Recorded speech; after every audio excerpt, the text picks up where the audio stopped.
Every night, before she turned off the lamp, Elise Novak did something no one knew about. She opened the leather-bound notebook her father had left her and read aloud a single line in an ancient tongue, a language the world called dead.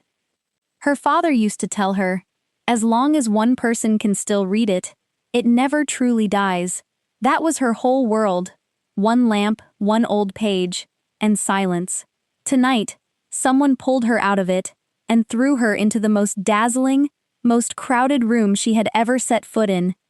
A last-minute shift covering for a coworker brought her into the ballroom of a gala she was never meant to enter. Crystal, expensive perfume. People used to being bowed to. Then the tray in her hands tipped. A streak of red wine bloomed across the white shirt of the most powerful man in the room.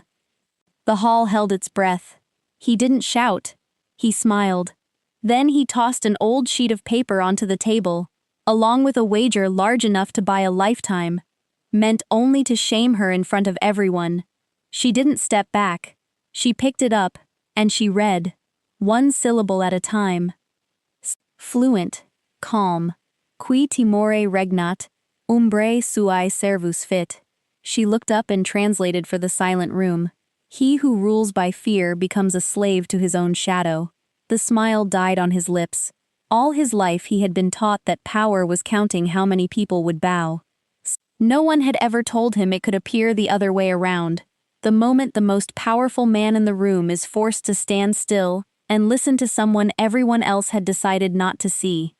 And that was only the beginning. Because no one, not even the two of them, suspected that an old file had bound their fates together long ago, through the very lives of their two fathers.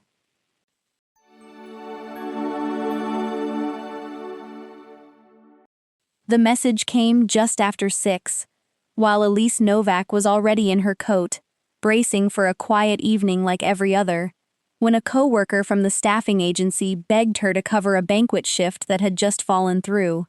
Good money, the message promised, better tips, and she read it twice, glanced at the thin stack of bills on the kitchen counter, and typed back a single word, yes, so that an hour later she was riding a service elevator up the spine of a tower she would otherwise never have had a reason to enter, smoothing a plain black uniform that was not quite hers, tucking a loose strand of hair behind her ear, and then the Corvina Hall opened in front of her like another world, chandeliers scattering broken light across the marble, the air thick with perfume that cost more than a month of her rent, men in tailored suits and women in long gowns moving the way people move when they have never once had to wait for anything, while the waiters slipped between them, silent, faceless, carrying trays that were emptied without a glance and without a word of thanks, and Elise folded into that silence the way she always did. Having learned a long time ago how to become part of the wallpaper, how to be present and unseen in the same breath, because it was safer that way, no one ever troubled a woman they did not notice. And at the center of the room stood a man the others arranged themselves around, like iron filings around a magnet. Luca Marchetti, too young for the weight he carried. His family having buried its old patriarch only weeks before, tonight's gala held in that man's memory, and every guest who approached him said the same thing in slightly different words. How like his father he was, how proud the old man would have been. And each time something behind his eyes drew tight, he drank a little more than he should have, his smile thinning by the hour, while Elise moved through all of it with her tray, refilling, clearing, invisible, never seeing the guest who stepped back into her path. And it happened in an instant, a shoulder, a stumble, the tray tipping before her hands could answer, a single glass sliding free, red wine arcing through the air, and striking the white of Luca Marchetti's shirt, blooming across his chest like a wound. And the hall went quiet, not the polite hush of a toast, but the other kind, the silence that falls when a room senses something is about to break, and every person in it is grateful it will not be them. And Elise straightened, a napkin already in her hand. "I'm sorry," she said, level, reaching to help because that was what she did. She fixed things, she absorbed them, but Luca lifted one hand and she stopped. And he looked down at the stain, then at her, and when he spoke, his voice carried to every corner of the room. "The help is supposed to stay invisible," he said. "That is the one thing we pay them for." And laughter rippled through the guests. The easy, practiced cruelty of people, relieved it was not their turn. But Elise did not answer. She only lowered the napkin and held his gaze, steady, unhurried. The way a person stands who has been made small 1,000 times and decided somewhere along the road that she would not flinch the 1,001st, and that steadiness seemed to trouble him more than the wine. "You have something to say," he said. "And no, sir," she answered, kneeling to gather the broken glass from the floor. "Only that I will have someone bring you a clean shirt." And a man nearby chuckled, but Luca did not. He set down his drink, and from inside his jacket drew a folded sheet of paper, old, the color of ivory gone soft with age, its edges worn thin, and he opened it slowly, the way a man draws something from a sheath, holding it up until the light caught rows of handwriting, in a language none of the polished guests could read.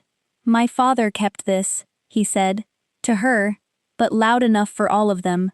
"Copied it out by hand. They tell me it is Latin. They tell me a great many things." And his mouth curved. "Let us see what all that composure is actually worth." And he laid the paper on the white cloth between them. $200,000, he said. "If you can read one line of it correctly, out loud, in front of every person here who knows exactly what you are." And the sum moved through the room like a current.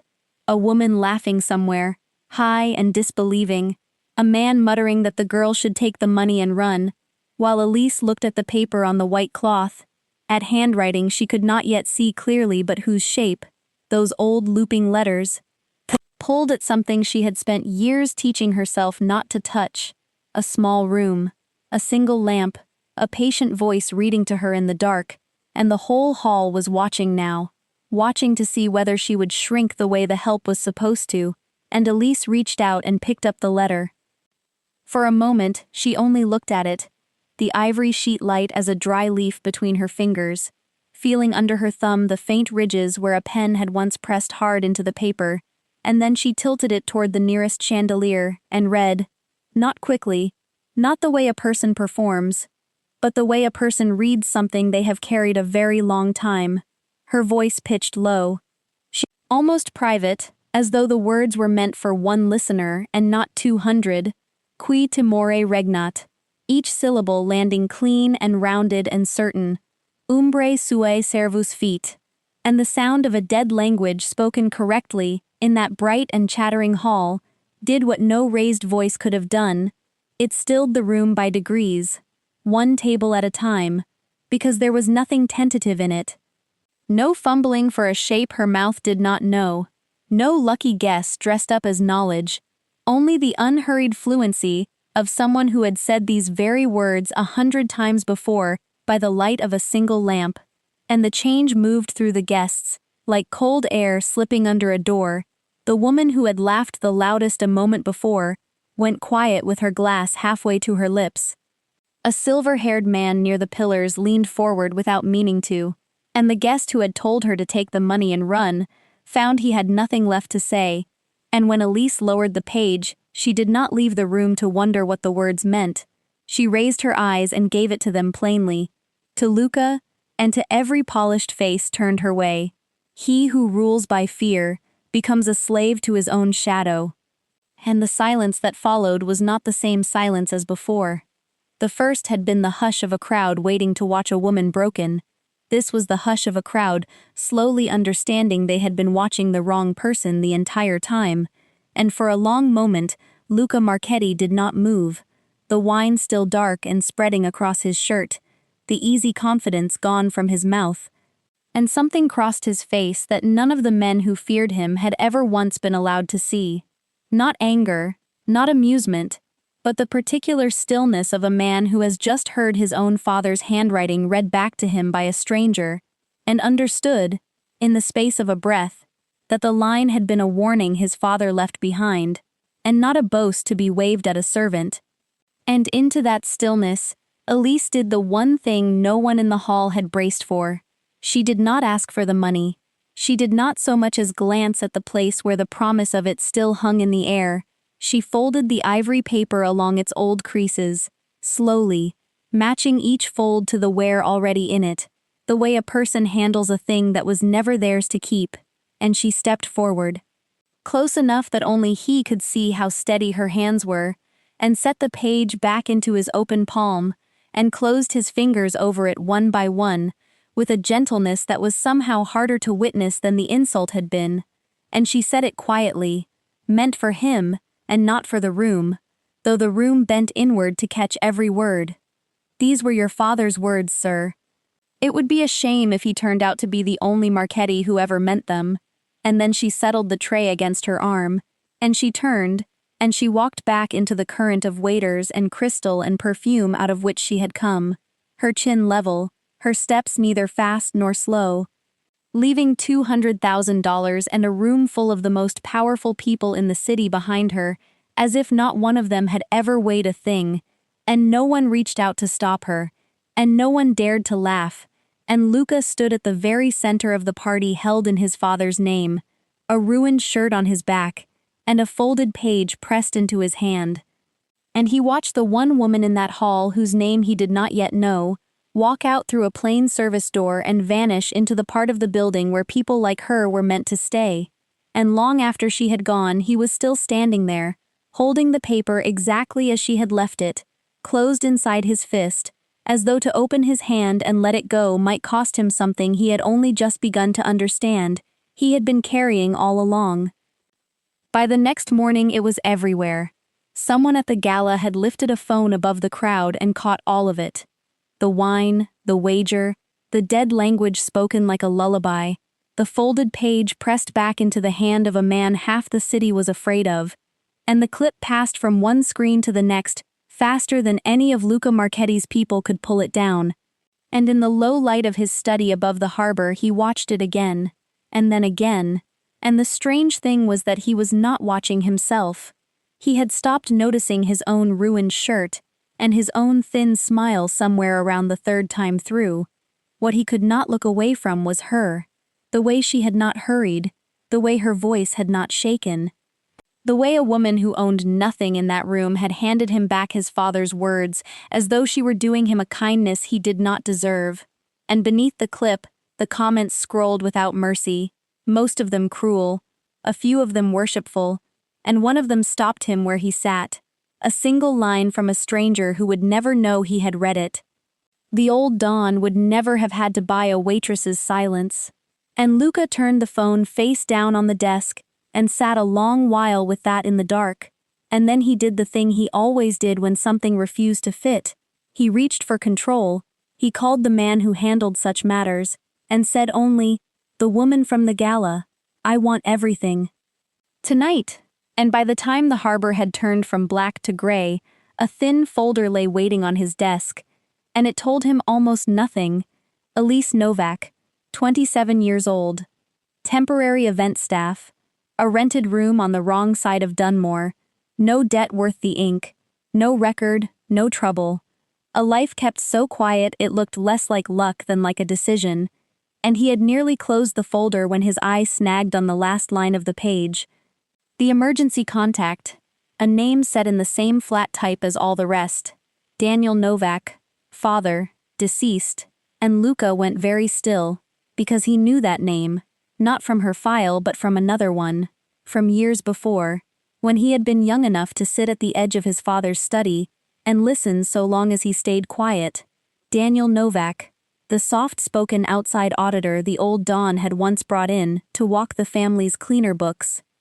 The patient man with the patient pen, who had asked one careful question too many, and then, so the story went, driven off a wet road one night and never come home.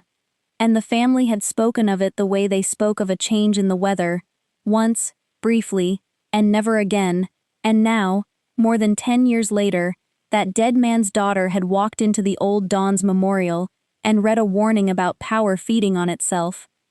And Luca Marchetti, who had been raised to believe that nothing in his world was ever an accident, felt the first cold thread of unease draw tight somewhere beneath his ribs, and on the far side of the city, In a narrow room she kept clean the way other people keep a promise. Elise Novak did not know she had been looked into at all.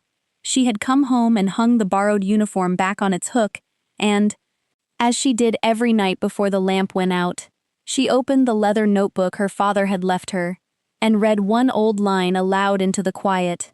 Because there had been a time, a long time ago, when a man with ink-stained fingers would sit her on his knee, beneath one small lamp, and point at those sleeping letters and tell her, "No language is ever truly dead, little one. It only waits for someone to say it out loud." And she had not understood then why his eyes shone whenever she read a line back to him without a mistake, and she had gone on saying those lines every single night in the long years since the day they told her he was gone, as though so long as one voice still spoke them, someone she had loved had not entirely left the world. She almost did not notice it at first, coming home from the late shift at the cafe 2 streets over with her keys already in her hand, because the hallway light on her floor had been broken for a week, and she had learned to find her lock by feel, but her fingers met the door before the key did and it gave. An inch. Then more. Swinging back on a room that was not the way she had left it, and she stood on the threshold without breathing, one hand on the frame, listening the way a woman who lives alone learns to listen, and when nothing answered she reached in and turned on the lamp, and what the light showed her made no sense, because the drawers of her small dresser stood open with their contents lifted out and set aside. The books she kept in a careful row along the windowsill had been taken down one by one and left in loose stacks on the floor. The thin mattress had been shifted on its frame, and yet the little there was to steal was all still there. The folded bills in the jar above the stove sat untouched. The second-hand laptop she could never have replaced lay closed on the table exactly where she had left it. The cheap watch, the grocery money, the charger by the wall, nothing of any worth to a thief had been taken, and that was what turned the cold in her chest into something worse. Because a thief takes what he came for and goes, and whoever had stood in this room had not come for money, they had come to look, to turn her small quiet life over in their hands and read it the way a man reads a file.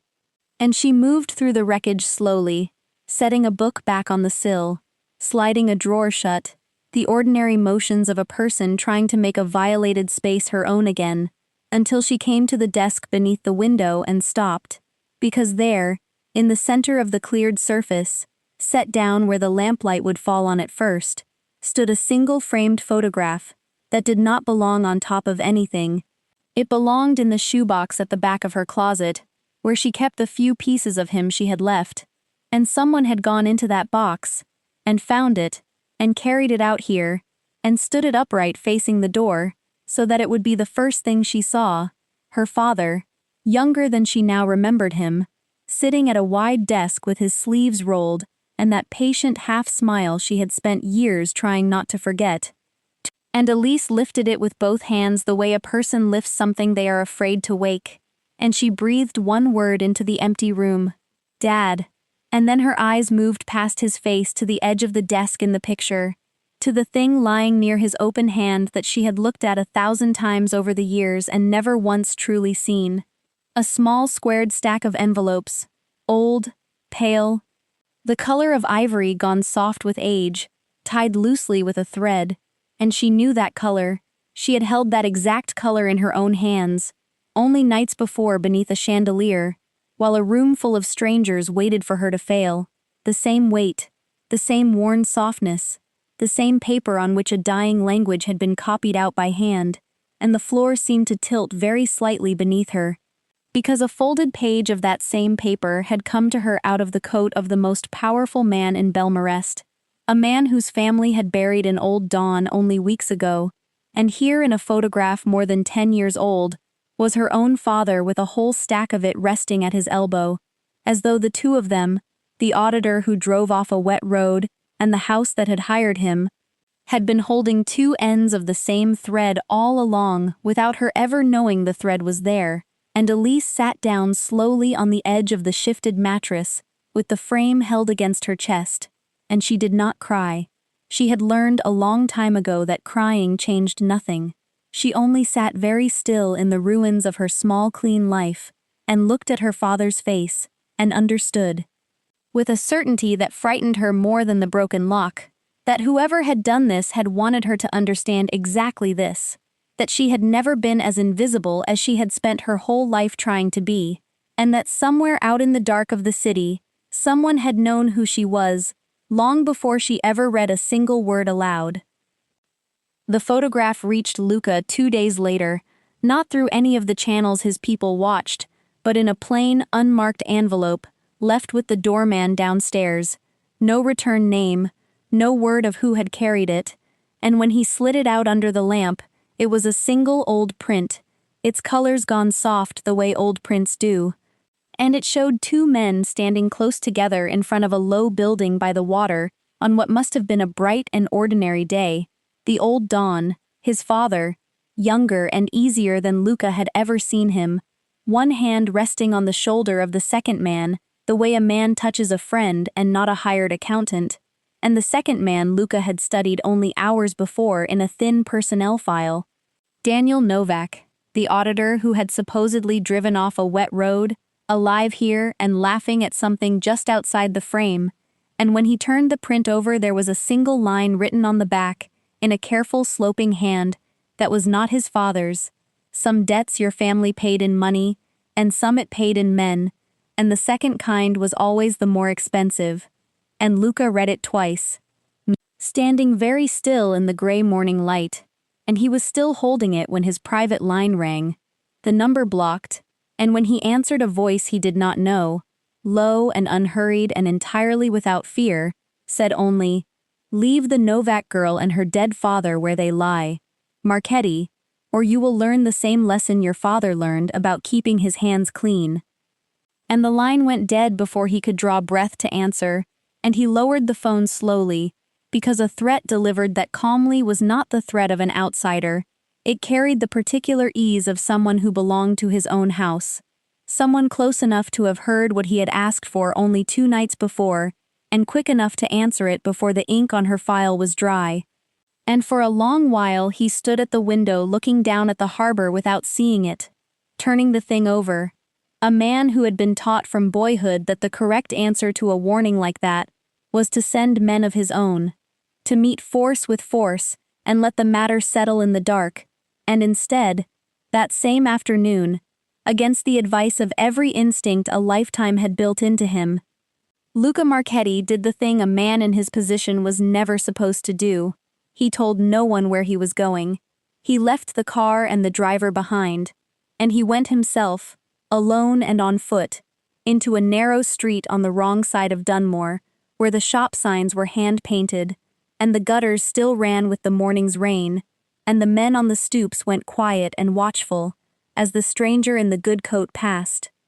And he climbed a stairwell with a light that had been broken for a week, and he stopped in front of a door he already knew had been forced open days before, and he knocked, and when Elise opened it and saw who was standing in the dim hall, the color drained from her face, not out of fear of him exactly, but out of the sheer wrongness of him being there, in her world, on her landing, and for a moment she only held the door half-closed between them like a shield. "You should not be here," she said, very low, and he did not disagree. He only said that he needed her to see something, and he held up the photograph so that the failing hall light fell on it before she could decide to shut the door in his face.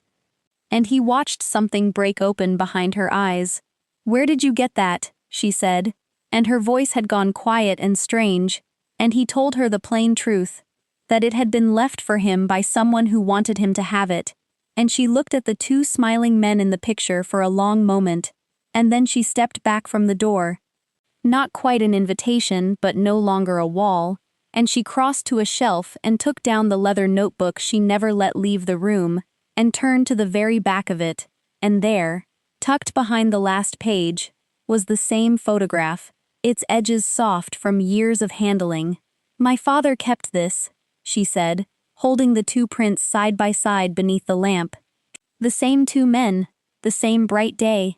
He kept it where he kept the things that mattered most, and all my life I thought the other man was only someone he used to work for.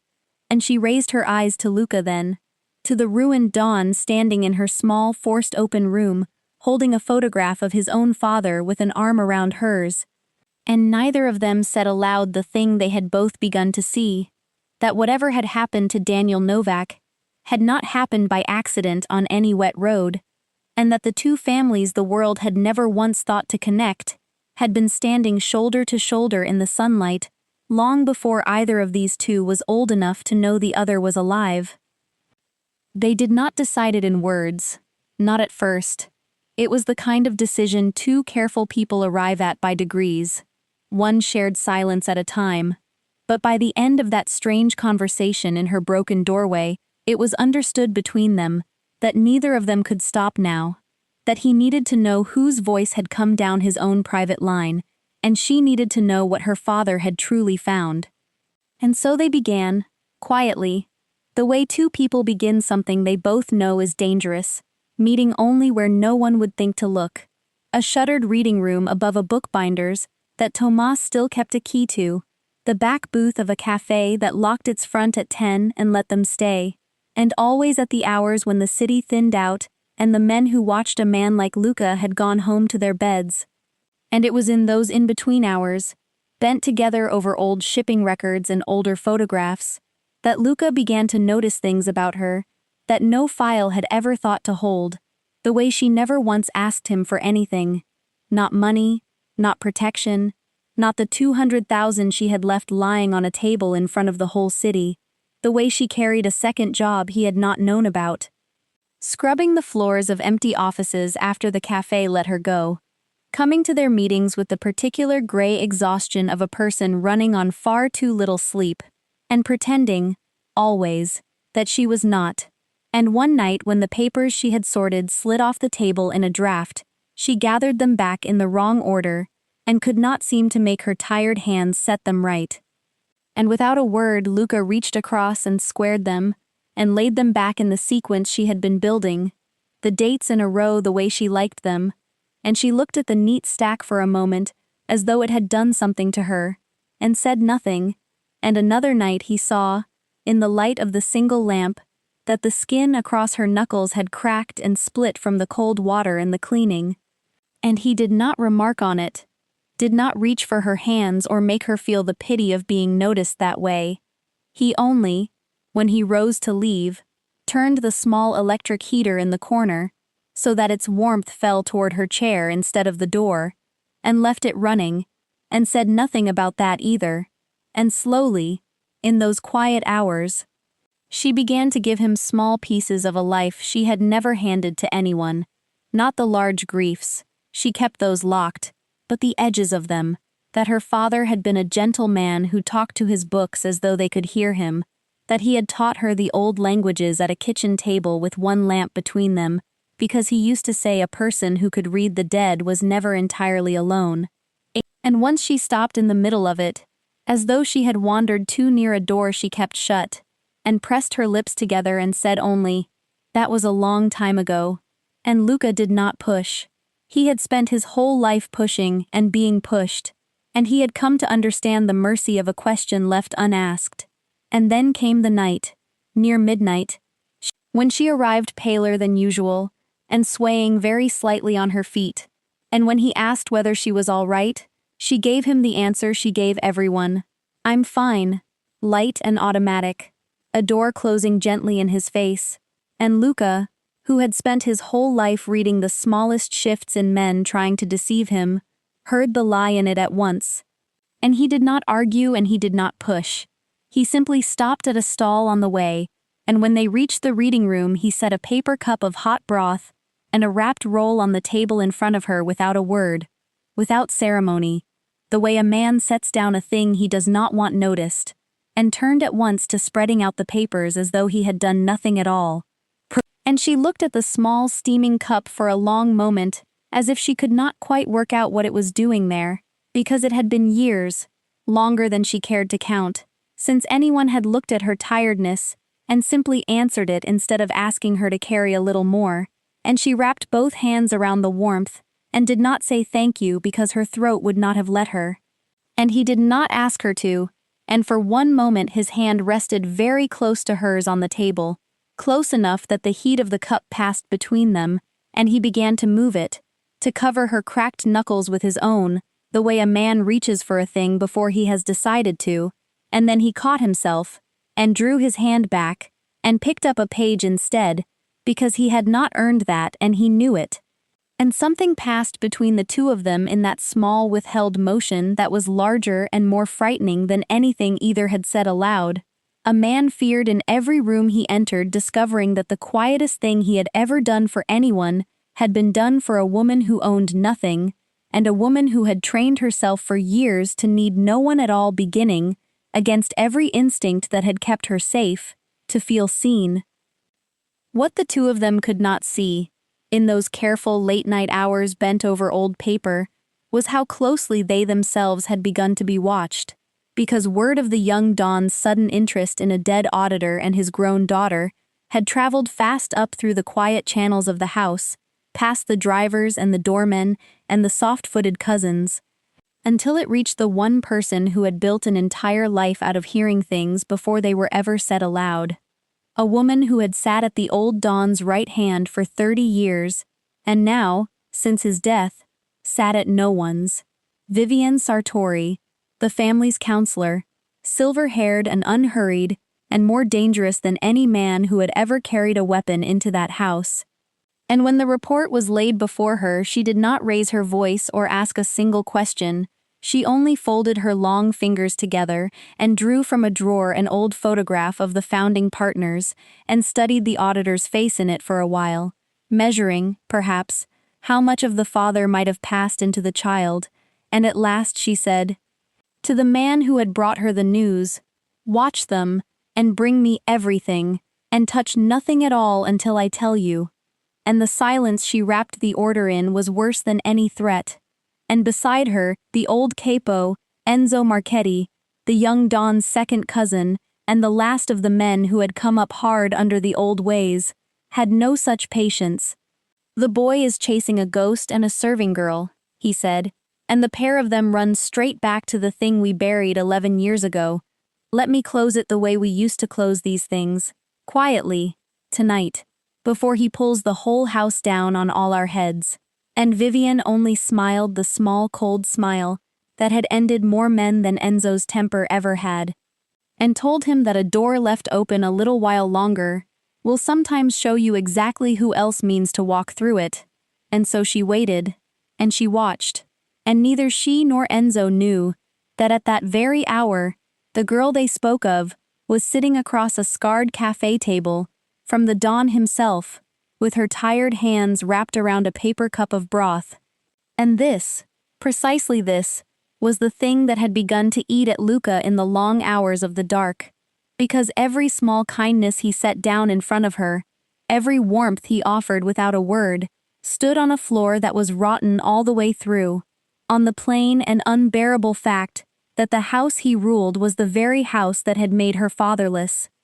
That the money which bought his coat and his tower, and even the broth he carried to her, had been made a little cleaner, a little quieter, because one good man had been erased from the world, and worse than the fact itself was what he had begun to understand about her, that no file his people ever compiled had thought worth a single line. That, there is a kind of pain the world never counts, because it never leaves a mark upon the skin. The pain of a person the room has decided in advance is not worth the trouble of noticing. The one who carries the tray past 100 faces, and not one of them lifts. The one whose presence or absence changes nothing at any table she serves, and that this pain teaches its own patient lesson, to take up less room, to ask for nothing, to smile and say I am fine, so many times over the years that in the end, you half believe it yourself. And Elise had worn that lesson like a second skin, for so long that she no longer felt the weight of it at all, and Luca, who could make an entire room fall silent simply by stepping into it, had begun to see for the very first time what it truly costs to be the person no one ever chooses to see.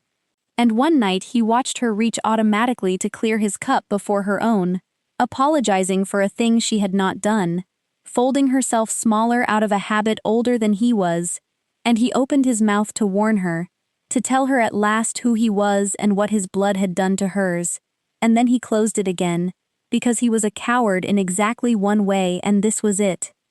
And he could not yet bear to watch the light he had found go out of her face, and so he said nothing, and hated himself in silence, because he had begun to suspect, with a certainty that sat in him like a swallowed stone, that it was his own family, over long and deliberate years, that had spent such quiet effort, making very sure she stayed exactly, permanently, invisibly what she was.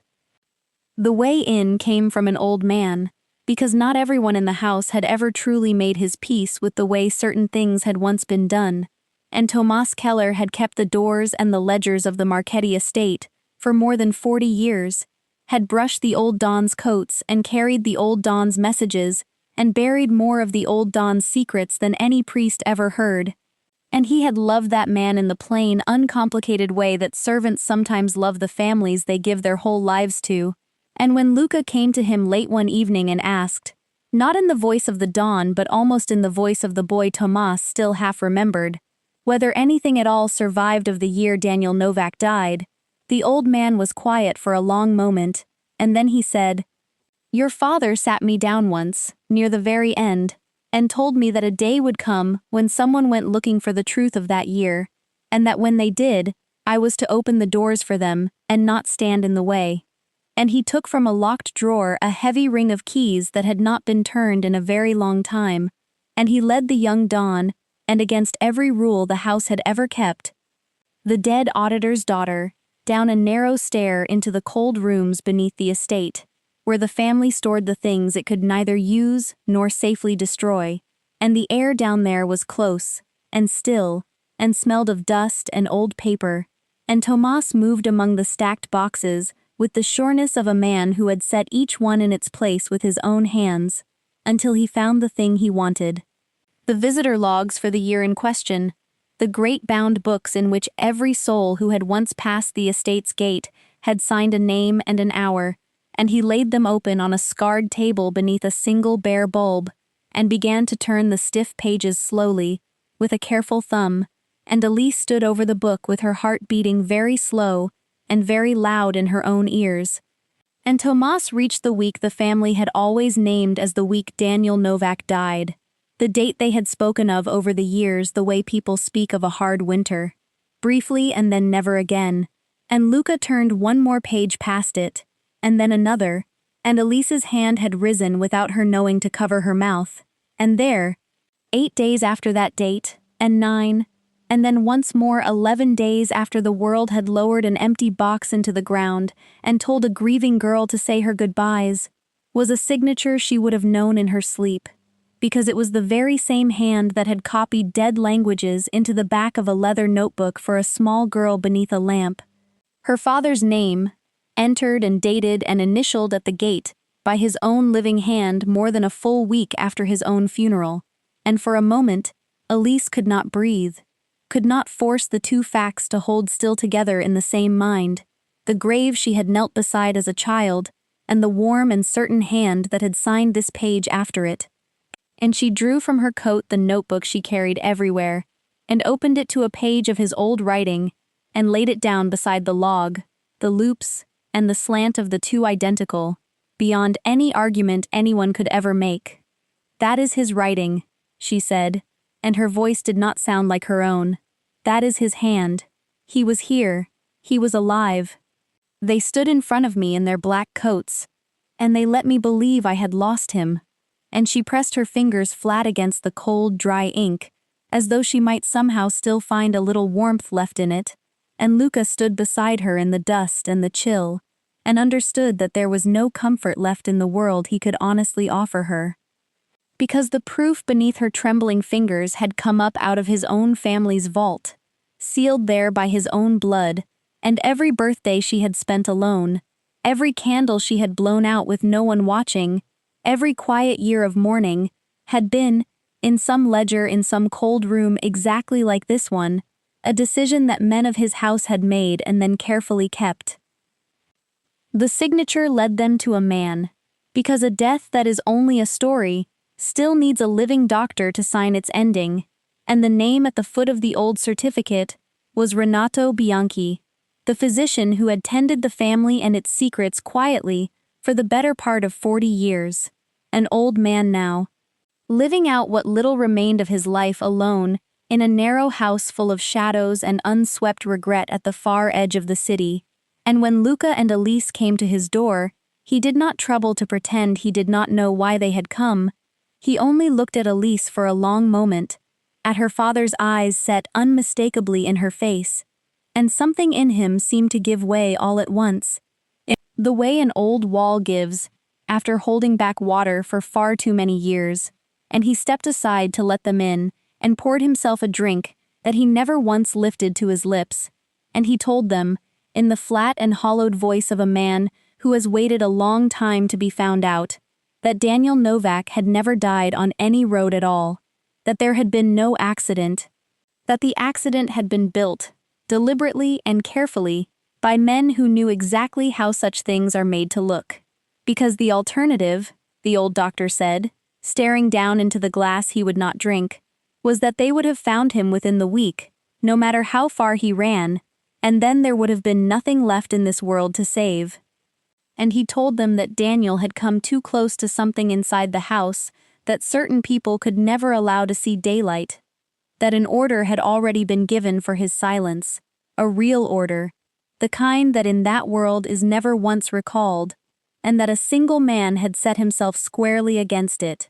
Your father, the doctor said, lifting his tired eyes at last to Luca's face, the old Don himself, who could not openly overturn what had already been set in motion without splitting his own house straight down the middle and starting a war that would have buried far more than one quiet auditor.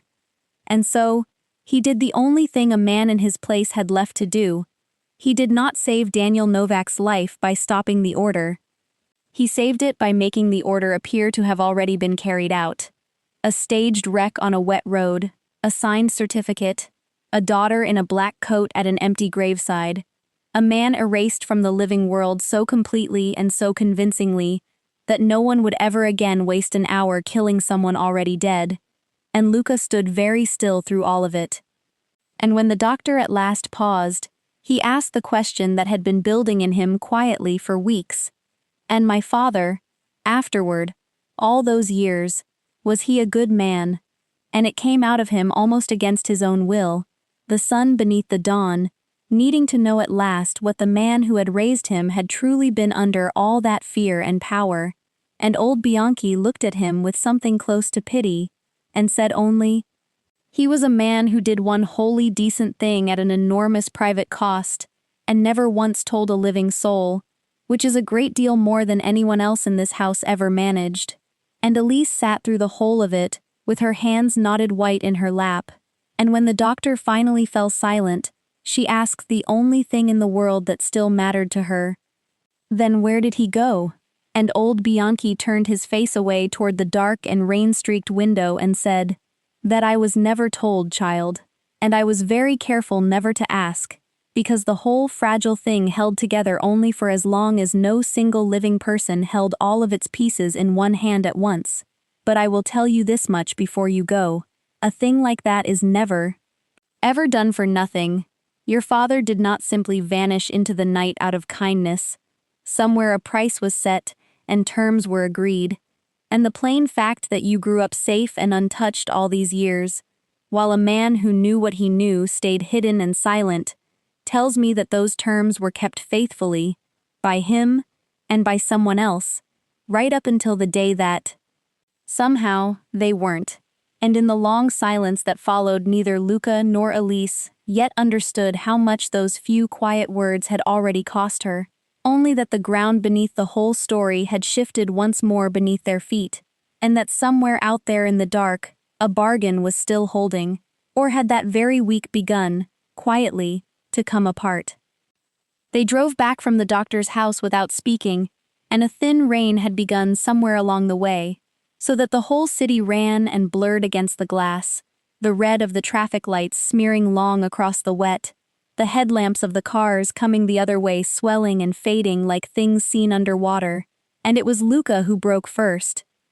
because the thing he had been carrying had grown too heavy to hold beside her for even one more mile, and he pulled the car to the curb on an empty street and let it idle there, the wipers ticking slow across the windscreen, and he turned to her and told her the truth he had let her walk beside for days without knowing.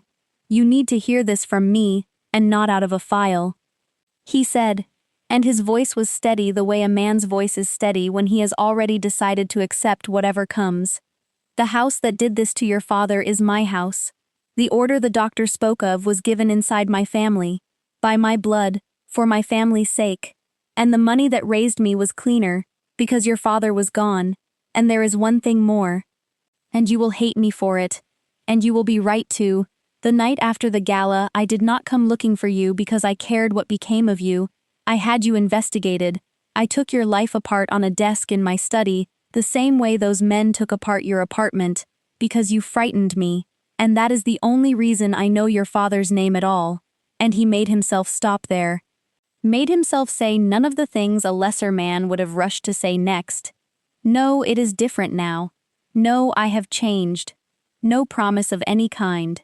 Because he understood, sitting in the dark beside her with the rain running down the glass, that he had not earned the right to be believed, and that a promise from a man like him was worth exactly nothing.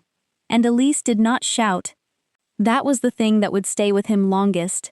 She did not weep, and she did not strike out. She simply went very quiet, and he watched the careful stillness come down over her face like a shutter. The same stillness she had worn in a room full of people who wanted to see her break.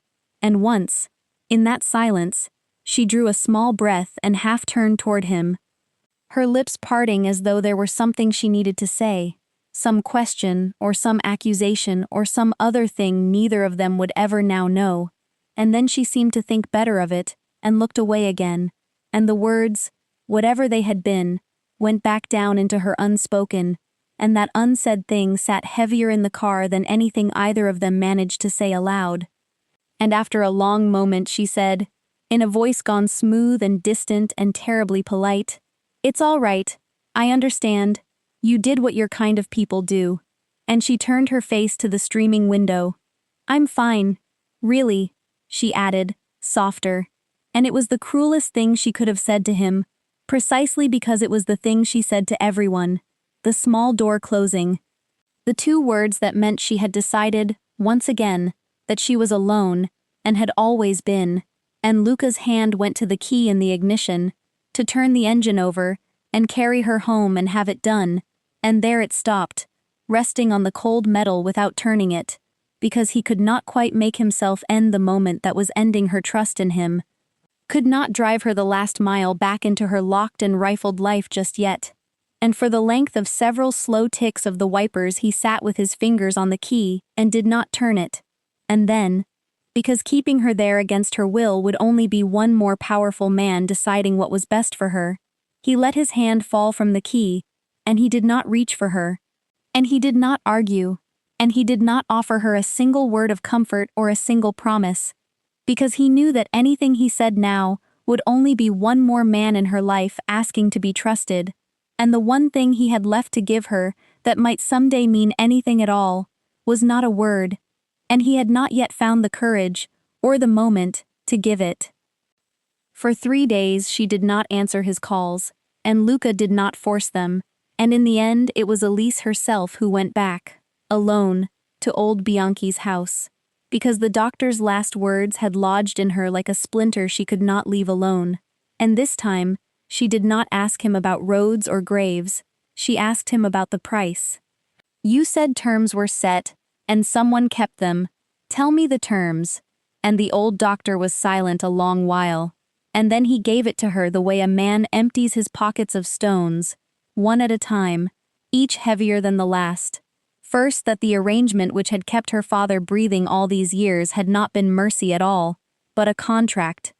Plainly agreed, and she took that blow standing, and then that her father had not been a helpless party to it, but had signed the thing himself, with his own hand, the same steady hand from the ledger, and she took that one too, and then, more quietly, the single condition he had set his name beneath, that he would stay dead, wholly and forever, That he would never write, and never call, and never once let his daughter so much as glimpse his face again, for as long as they both should live. And here her breath caught. And then the last stone, the reason, the thing the whole unbearable bargain had been struck to buy. You, the doctor said gently, not looking at her now. He gave away every single day of being your father in exchange for one promise, that they would never lay a hand on you, and the old Don himself stood as the guarantee of it. The old man's word was the lock that held the whole thing shut, and Elise sat very still as the shape of her entire life quietly rearranged itself around what he had said, because all at once 1,000 small emptinesses she had spent years explaining away stopped being emptinesses and became instead the marks of a gift, and one of them rose up in front of her whole and exact, a birthday, her 12th, a small cake she had bought for herself, with coins saved from errands and set on the table of that first rented room, with only 2 candles because she could not afford any more, and how she had sat alone in the lamplight that evening, telling herself that somewhere her dead father would surely have wanted her to make a wish, not knowing, never once suspecting, that 2 towns over a living man was sitting alone in his own small room on that very same night, forbidden on pain of her life from crossing the distance between them, keeping the terrible promise that kept her safe, spending her birthday in exactly the way she was spending it, alone and on purpose, so that she might have all the birthdays still to come. And the understanding of it went through her like something breaking and something mending in the very same instant. And then the doctor said the thing that turned all that grief to cold. But a lock is only as good as the hand that holds it. Child, and the old Don is 3 weeks in his grave, and the one who wanted your father silenced is still very much alive and still inside that house, and you, he said, and for the first time he looked truly afraid for her. You have spent these last weeks pulling with all your strength on the one thread that was never, ever meant to be pulled again. And she understood then, all at once and all the way down, the true weight of what she had already set moving, that her father had bought her whole safe life with the entire remainder of his own, and that the man who guaranteed the bargain was dead, and that her own searching, her simple human need to know, was the very thing even now unpicking the lock he had paid so dearly to close. And she saw with terrible clearness that she stood at a fork with no gentle road leading out of it, that she could stop here, and turn around and bury all of it again, and perhaps keep herself and her hidden father alive a little longer inside the silence he had chosen for her. Or she could walk forward into the dark after the one who had built this whole ruin, and gamble the 2 of them, father and daughter both, on the slim and bitter chance of dragging the truth up into the light. And she sat in the old doctor's dim and failing house for a long time, with the full measure of her father's sacrifice held in her 2 open hands. And then, without a word, she rose to her feet, and she smoothed the front of her coat the way her father used to smooth his before a hard day's work. And her face had settled into the same deep quiet that had once silenced a ballroom, and she thanked the old man softly, and stepped out into the evening, and the choosing was already made, written plain in the set of her shoulders, because the woman who had spent her whole life making herself invisible was about to stop being invisible for good. The money was how they found him, because a man can erase a name, but not the quiet cost of keeping a body warm and fed for 11 years. And it was Elise, not Luca, who followed it, working through the night in the back booth with the ledgers Tomas had let them copy, tracing a thin monthly thread of payments that went out under a shell no one had thought to question, up to a modest care home in the hills above a town called Kestrel 2 hours north of the city, a place for people the world had agreed to forget. And she did not tell Luca she was going. She took the first bus north at dawn with her father's photograph in her coat, and her hands folded very still in her lap the whole way. And when she reached the home, a nurse led her down a bright corridor that smelled of clean linen and old age, to a sunroom where a handful of residents sat in the light. And there, by the window, in a chair with a blanket over his knees, was an old man reading a book held close to his face, thinner than the photograph, his hair gone entirely white, but the hands turning the page were the hands from the ledger, and the hands from under the lamp, and Elise stopped in the doorway, and could not make her feet move, and the old man, feeling perhaps the way a room changes when someone is looking, lowered his book and turned toward her, and for one endless moment he simply stared, and then his face broke open in a way that no 11 years could disguise. And, "Elise," he said.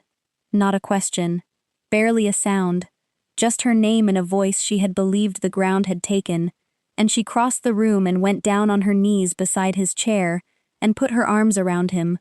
And he was real, he was warm, he was smaller than she remembered, and he smelled of soap and paper, and he was weeping into her hair and saying her name over and over, as though he had been saving it up for a decade to spend all at once, and she held on to the father she had mourned since she was a girl, and felt the grief of 11 empty years, and the joy of this one impossible minute crashed together in her chest, until she could not tell them apart.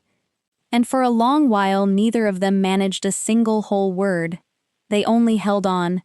Two people the world had kept apart on purpose, finally allowed to be in the same room, and then slowly the joy in her began to turn into something harder to bear, because even as she pressed her face to his shoulder, she understood what her being there meant. That every mile she had traveled to find him had been a mile away from the silence that kept him safe, that the very arms around him were the hands that had pulled the one thread he had given his whole life to keep still, and when he finally drew back to look at her, to take in the woman his little girl had become, she saw that he understood it too, that his first clear feeling after the weeping was not only joy but fear. Fear for her, and, "You shouldn't have found me," he said gently, with no anger in it at all, only a father's terror. "Oh, my girl, you were never meant to find me," and Elise held his thin hands in both of hers, and did not let go, because she had made her choice already on the fork of that dark road, and she said the only thing there was to say, "I know, Dad. I know what it cost you. But I am done being kept safe by staying invisible. We are going to end this, so that you can come home for real." And outside the window, the light moved slowly across the hills of Kestrel, and for the first time in 11 years a father and daughter sat together in it, holding on, afraid, and no longer alone. They had one weapon left, and it was the truth, and the truth had a name, because in the papers, Tomas had helped them lift from the estate. The same words surfaced again and again, buried in the careful shorthand of frightened men, a set of accounts kept apart from all the others, a hidden ledger the family had built to wash dirty money clean through the port at Dunmore, a thing referred to only as Black River. And it was Luca who knew where such a thing would be kept, in the old Don's private vault beneath the estate, behind a door that answered to nothing but the family's blood. And so on a gray afternoon when the house was thin of people, and the guards had thinned with it, the two of them went down the narrow stair into the dark together, and Elise held the small torch while Luca worked the lock, and neither of them spoke. Because both of them could feel it, the sense of a clock running somewhere they could not see, and then the vault swung open, and the cold breath of the room came out to meet them, and inside, in a plain steel box tucked among his father's most guarded papers, they found it, the Black River file, page after page of falsified assessments, and laundering routes and dated payments to men who did quiet work. And Elise turned the pages fast, her lips moving as she read, and for one bad moment the box seemed to hold nothing but numbers, ledgers that could have belonged to anyone. And then Luca lifted the last folder, and there, at the foot of the order that had set every rotten thing in motion, was a single approving signature, unhurried and elegant, a hand he had watched sign 100 harmless letters at his father's side. Vivienne Sartori, and in the very instant the name registered a soft chime sounded somewhere above their heads, and the heavy vault door began, slowly, to swing shut on its own, and her voice came through a speaker set into the wall, calm, amused, entirely without surprise. "You were always going to come down here in the end, Luca. You have your father's weakness for the truth. And you have seen for yourself where that weakness led him.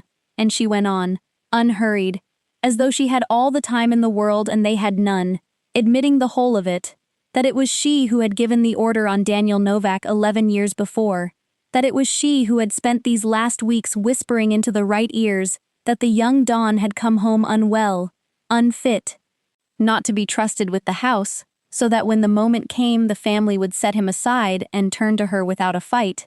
I built this quiet little kingdom while your father was busy having a conscience, she said, and I have no intention of losing it to a boy and a waitress who once read a poem out loud. And then her voice cooled another degree, and she turned it on Elise. And you, the little serving girl who reads dead languages, you should have taken the money and stayed in the dark your father spent his whole life keeping you in. Invisible people live so much longer. And the locks in the door drove home one after another, with a sound like a verdict being read. And for a moment, the dark pressed in, and Elise felt her breath go shallow, and then Luca went very still, remembering. Because his father had been a man who never in his life trusted a single door. A man who used to tell him when he was small that anyone at all can be shut inside a room, but a clever man always leaves himself a second way out of it. And Luca turned to the long shelf on the vault's far wall. The shelf of his father's own books that no one had ever thought worth moving, and his hand went to 3 of them in turn. A worn volume of Psalms, a slim treatise on mercy the old Don had underlined nearly to pieces, and a battered book of coastal charts of the Dunmore Harbor, and he pressed the spine of each in the order a boy had once been made to memorize as a game he did not understand. And something behind the shelf gave way with a heavy click, and a narrow service passage breathed open into the cold beyond the wall. And Luca seized Elise's hand and pulled her through it, just as the vault sealed itself shut behind them, the 2 of them running low and fast through the black on the last thing the old Don ever left his son, a way out. While behind them, muffled now by stone, Vivian's voice went on speaking, patient and certain, to a locked and empty room that no longer held a single soul to hear her. They came up into the failing light behind the estate, with the Black River file hole inside Luca's coat, their breath still ragged from the passage, and they had not gone 50 yards across the wet grass before Enzo was there, the old capo, and 3 of the men who still answered to the old ways, stepping out of the dark to block the path, and Enzo's face was grim but not unkind. Because in his own mind he was not threatening them at all, he was offering a kind of mercy. Give me the name at the top of that file and 1 hour, he said, and by morning, Vivian Sartori is a problem no court will ever have to hear about. No trial, no reporters, no risk to the house. This is how your father would have closed it. Quietly, inside the family. The way we have always closed these things. And behind him, the 3 men shifted their weight, not reaching for anything yet, only closing the space by inches, the way men do when they are waiting to be told to. And Elise felt Luca go still beside her, and she saw that the phone was already in his other hand, the screen lit, 1 name and 1 number away from ending it the old way. 1 word to Enzo and the thread would be cut, and the house would seal itself again, and no stranger would ever read a single page of what they had bled to find. And every instinct a lifetime had built into him leaned toward that call, toward the clean and simple weight of it, and for a long moment, Luca stood there with the whole of his old life resting in 1 hand and the whole of a different one in the other. And he looked down at the phone, and then he looked at Elise, pale and steady beside him in the cold, a woman who had walked away from $200,000 rather than let herself be bought, who had stood in a room full of powerful people and refused to make herself small. And he thought of the line in his father's own careful hand, about the shadow that swallows the man who rules by fear, and slowly, deliberately, so that Enzo could watch him do it, Luca closed the phone without pressing a single key and slid it back into his coat. No, he said, and his voice was quiet. We have done it that way for 40 years, Enzo, and it is exactly how we became the thing my father spent his last strength trying to undo. If we bury her the way we buried the last honest man who came near this, then nothing changes. Then she wins even from a cell. This ends in the light, or it does not end at all. And Enzo looked at him for a long moment, at the boy he had watched grow into the seat, and something in the old man's face gave way. Not agreement exactly, but a kind of tired recognition. And he lowered his hand and stepped aside, because there are moments when even the hardest men feel the ground shift beneath their feet, and know better than to stand against it. And that same night, Luca and Elise drove not toward any grave, but to a small rented office above a print shop, where a stubborn reporter named Marcus Feld had spent the better part of a decade being warned, politely and then far less politely, to stay away from the Marchetti name. And when they laid the file open on his desk, he did not touch it at first. He only looked from the pages to the young Don standing in his doorway, and back again, waiting for the trick. Men like you do not walk documents like this to men like me, he said. And Luca answered him simply, no, they do not. And that is rather the point. And something in the plainness of it made the reporter finally reach out and turn the first page, and then the next. And by the time the gray light came up over the harbor, the copies had already gone out, encrypted, to other reporters and to lawyers and to the office of a prosecutor who had waited a very long time for precisely this. Out past the reach now of any quiet phone call, and long afterward, when people asked Luca what the hardest thing he had ever done was, they always expected him to speak of the vault, or the men on the path, or the danger that came in the months after, and he never did, because the hardest thing he had ever done had been smaller and quieter than any of that. It had been standing on a dark and rain-soaked field, with the power to make a person simply cease to exist resting in the palm of his hand, and choosing, for the first time in the whole long history of his house, to set that power down and to leave it down. For all his life he had been taught that power was the number of people who would fall silent the moment he wished them to. And no one, in all those years, had ever once told him that its truest and most terrible form was the exact opposite, that it was holding still long enough and giving up enough to let the truth be heard at last by every last one of the people his family had spent a lifetime making certain would never be allowed to listen. Once the truth was in the open, it moved the way water moves after a dam has broken, and there was nothing anyone in the old house could do to call it back. Within days, the story was everywhere. Not a rumor this time, but pages and signatures and names. And the investigation that followed was patient and thorough, and far beyond the reach of any quiet phone call. And in the end, Vivian Sartori was arrested and charged for the whole of it. For the falsified records, for the years of surveillance, for the order she had given on a good man's life 11 years before, and the woman who had spent a lifetime in the shadows was made at last to answer in the plain light of a courtroom, and the house she had tried to seize did not so much fall as change. Because Luca did not fight to keep it, he opened its books to the authorities, sold what could be sold, and turned the proceeds toward the people the family's quiet business had harmed for so long. A fund for the workers and the families along the Dunmore waterfront, whose lives had been ground up in the machine they called Black River, and he stepped down from the seat his father and his father before him had held.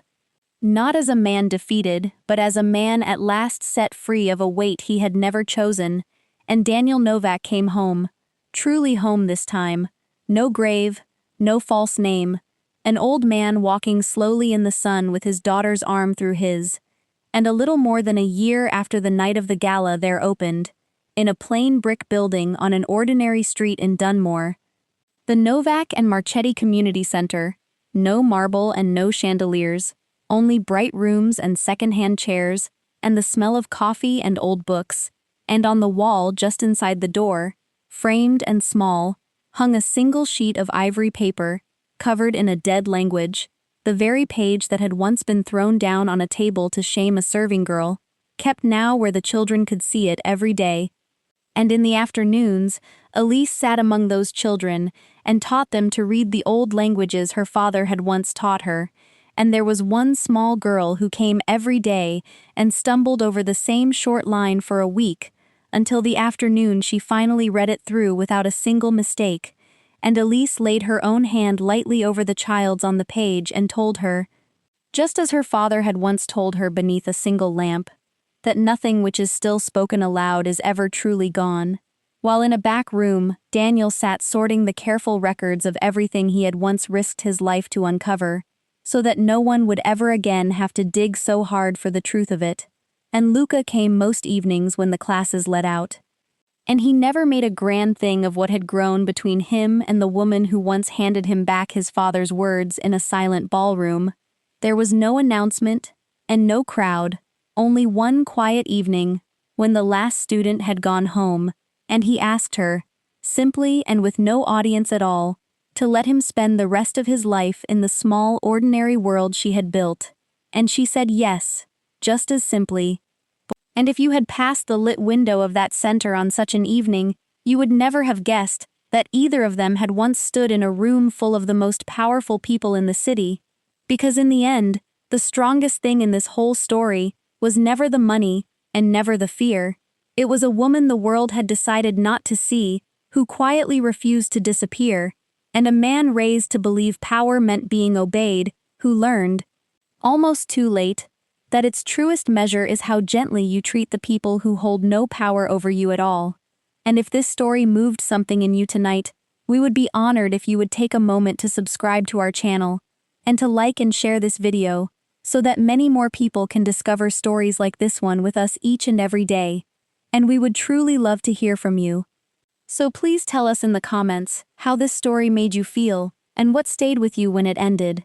Because your words come from the heart, and they are the very reason we keep telling these stories.